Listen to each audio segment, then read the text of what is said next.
We return now to the other major story of today, the impact of Hurricane Florence, whose death toll has now reached 21. In North Carolina, the rain kept coming today, threatening to cut off roads and bridges in towns, cities, and counties for days, maybe even weeks. William Brangham continues his reporting, focusing on the city that has been the hardest hit. As we reported earlier, the city of Wilmington is largely cut off from the outside world. Waters have flooded nearly every entrance to the city, stranding most of the city's 120,000 people. Earlier this afternoon, I spoke with Wilmington's mayor, Bill Saffo, to get a sense of how things were going. We are getting some supplies in here. We're airlifting some medical supplies, and we're airlifting some food supplies in here for the shelters. And we've got a truckload that was brought in here using with trucks that could get through high water.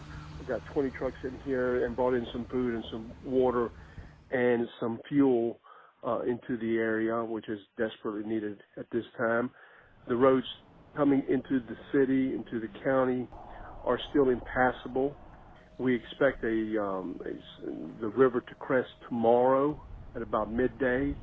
And then after the river crest, we feel that we'll be able to access some routes into the city, but we still have to expect those roadways to assure they're stable and they're good to drive over. Power is being reestablished as we speak, but it is spotty in different areas of the city. How many residents in Wilmington are still in the dark right now? I would probably say 80%, let's just say 90% of the city is still without power. But we were slowly getting there. But our main priority, of course, was to establish power to the hospital, make sure the hospital had power, our police stations, fire stations had power, our emergency operations center had power.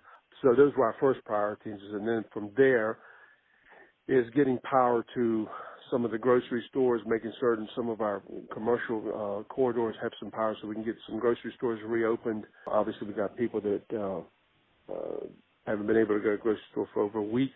And, of course, trying to get some fuel seems to be one of the main things that we currently need right now, because of the people that have been running generators have been running generators for quite some time, and they're running out of fuel. Mayor, are there active rescues still going on in Wilmington? I think the vast majority of people that needed to be rescued have been rescued. We're getting a lot of calls from medical calls currently.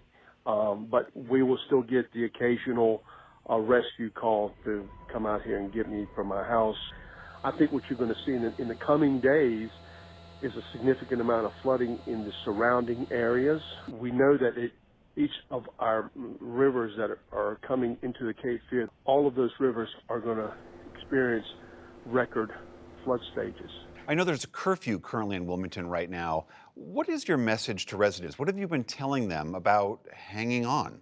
The first thing we're telling is we had a lot of people that evacuated the area, heeded the warnings of the emergency management officials, and left the area.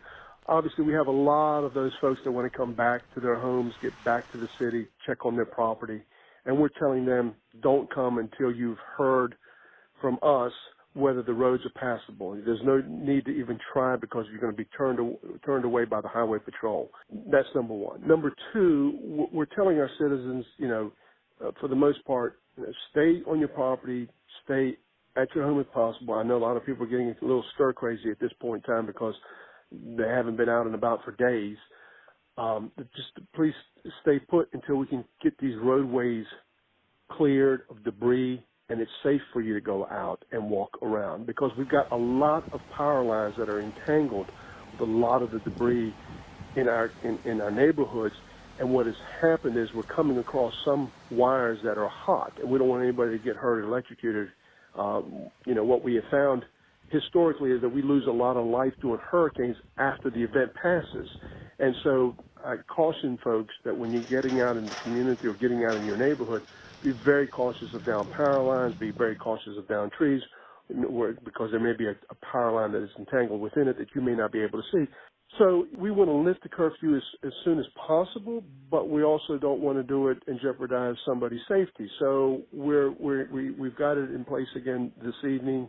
And then it's just, a slow grind getting this thing cleaned up and getting electricity turned back on and getting, the staples of life back here. What has really hit us hard here is that the storm sat over us for 2 straight days and just dumped a tremendous amount of water on us and rain. All right, Bill Saffo, mayor of Wilmington, North Carolina, thank you very much. Thank you.